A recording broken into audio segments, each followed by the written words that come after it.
bırakma beni. Bu gece şehir susur, yüreğim danışır.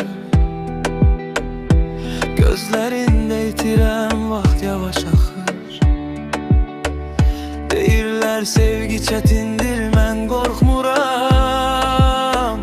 Yanımdasan deyə sabaha baxıram.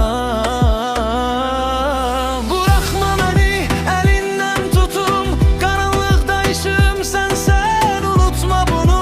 Bırakma məni, bu yol uzundur, səninlə hər addım bir ümittir, bir duyğudur. Bir gülüşün yeter dünya değişsin, sözler azdır, baxışlar danışsın.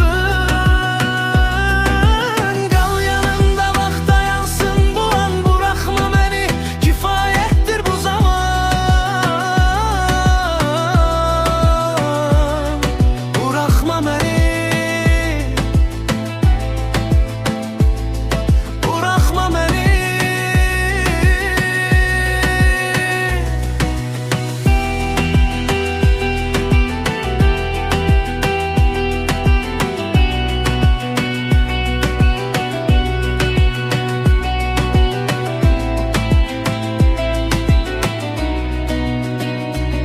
Bu gece şehir susur, yüreğim danışır.